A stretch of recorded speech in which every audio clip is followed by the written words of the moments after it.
guys, you got Andre here on the SeaPiper named Cavendish. This is my boat, and it's hull number 14. I've owned it for about 6 months now. I took delivery in Long Beach, California, and its first shakedown cruise was up the coast into San Francisco Bay, where we are now.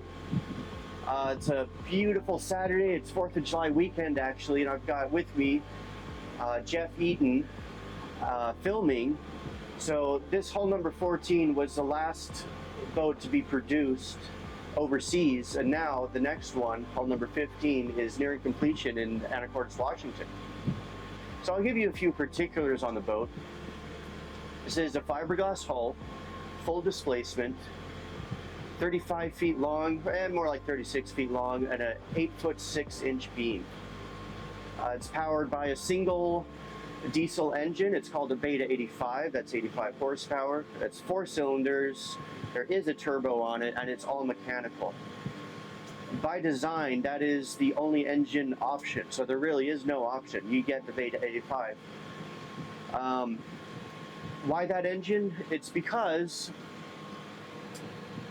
this boat will take you far and wide. It has a range of 2,000 nautical miles, carrying 200 gallons of fuel.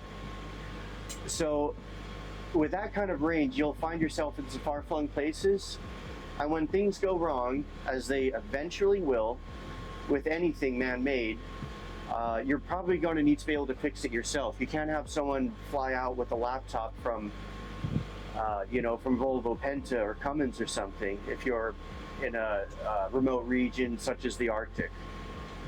So as an amateur mechanic, I would be able to fix this engine if it ever needs repair. So 2 fuel tanks totaling 200 gallons, that's 100 in each side. You manually select the port and starboard tank selector valve.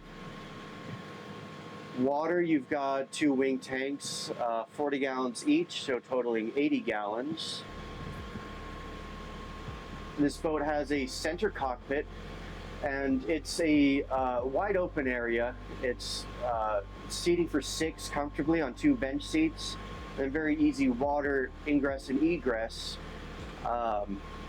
No boarding ladder, but you hardly even need it because you're so close to the water level.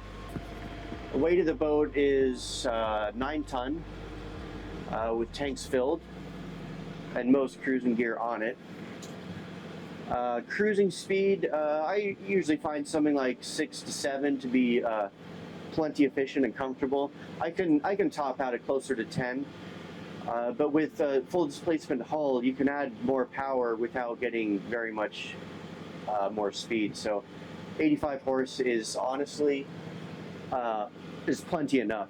Any more power and you're just going to be lifting the bow up higher. It's going to sound inefficient, feel inefficient, more vibration, and you just don't need it. You know, if you're into a trawler, you got to know that the journey is the destination.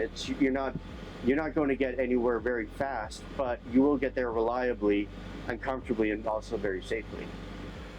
My particular boat is equipped with the electronic suite, so that includes a Raymarine chart plotter, autopilot, bow thruster, Doppler radar, and also AIS. So these are Raymarine products. It's my first experience with Raymarine. I like them just fine. I'm more familiar with Garmin units, but Raymarine seems to be doing a great job. I do like that the screen is all glass touchscreen. There's no rubber buttons where you can get dust and grease and dirt and stuff. Just really easy to keep clean. Responds great too. So as I'm at the helm, I've got the engine control panel. It's pretty basic. So it's got engine speed, it's got water temperature, I've got a stop solenoid, and I've got an ignition key for off, on, start, and also to preheat. Aside from that, I've got 4 lights that will tell me anything else that's going wrong, such as low battery voltage, low oil pressure, high temperature, and whether or not the charging system is working. Windlass is also electric, so I can control it from just right here. Makes it awfully easy, and of course I can freewheel it from up at the bow. I chose to have 300 feet of 5/16 G4 chain, so that's high test chain, and it matches this windlass Gypsy perfectly. I've never had it skip or do anything it shouldn't. I've also tied that into a Rockna anchor. I think it's a 33 kilogram anchor, so it's about the biggest that you would want for this size boat. It's a bit oversized, but as a seasoned mariner, I would rather have oversized than undersized. Super happy with the Rockna. It performs great, and it does fit up there quite perfectly. It doesn't appear like it's too big or anything. So the SeaPiper has a full keel, and all the way aft, level with the swim platform, is where you've got the rudder. It's a rudder called a McClear Thistle rudder. It's also a high lift design, so it's particularly effective when you've got very little water flowing over the rudder. It's just about what I would call oversized, so even at slow speeds, maneuvering in a harbor, for example, you have very impressive rudder authority. The propeller is a 4-blade 22-inch, and the length of the shaft outside of the boat is less than 6 inches. So you've got enough room to put on a shaft zinc, and I've also installed a device called a shaft shark, which is a propeller line cutter. So if I ever run over line, say a crab pot, the serrated teeth will theoretically chew through the line, and I don't have to dive down and clear it. So all the accommodation of this vessel is forward. It's in the forward 1/3 of the length of the boat. To get there, you go through the center cockpit, which is open air, go through the sliding aluminum door, and take 3 steps down, and then you're presented with a double V berth. Sleeps 2 comfortably, 1 person. You've got all the room you could ever need. Headroom is plenty. You've got no issue with banging your head down there.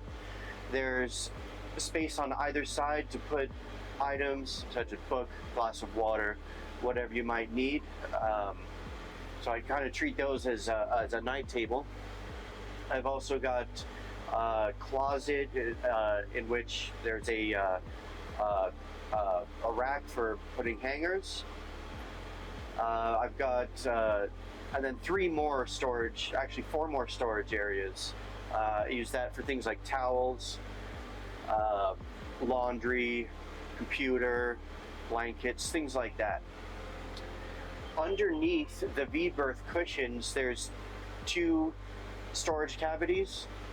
What I use them for is actually storing my dinghy. So my dinghy will deflate and can then fit in 2 bags, 2 heavy duffel bags, and they actually fit really nicely in those 2 storage compartments. There is a bilge pump in that compartment. That's one of 5 or 6 watertight compartments. Also, there's the shower sump within that same bilge area. The shower and head compartment has a sliding door that can be locked in the open or closed position. So there's space for all your toiletries, around stainless steel sink, and of course the electric head. Since you're showering in that space is meant to get completely wet with water, so there's a nice little cover that works brilliantly for covering the roll of toilet paper so that you don't get that all sopping wet. I'm quite comfortable standing when I'm showering. I found that I've got great water pressure. I've never had a problem running out of hot water. And if I'm underway, I might choose to sit down and shower thusly, just so I don't fall over and, you know, lose my footing. There's a solar-powered vent, so that's a little exhaust fan. So anytime the sun's out, it is sucking a gentle breeze through that exhaust fan. There's also a porthole. All these portholes are secured by two knobs, and you can dial in the compression force from the glass onto the frame of the porthole. So there is ample ventilation, and there's also plenty of storage underneath the sink and also behind the sink. The center cockpit is where guests mostly find themselves choosing to sit. It's a nice open area. There's also the main machinery compartment access. So there's two latches. You lift it up, and gas assisted struts will do most of the work for you and then keep that hatch up. You can then go down 2 steps and you'll now find yourself in the machinery compartment. I say machinery compartment because it's more than just an engine room. Of course, the engine is midship down there. It's worth noting that the shaft angle is only, the angle of the propeller shaft is only 1/2 of 1 degree. So it's not like what you might typically find on a sailboat or another power boat.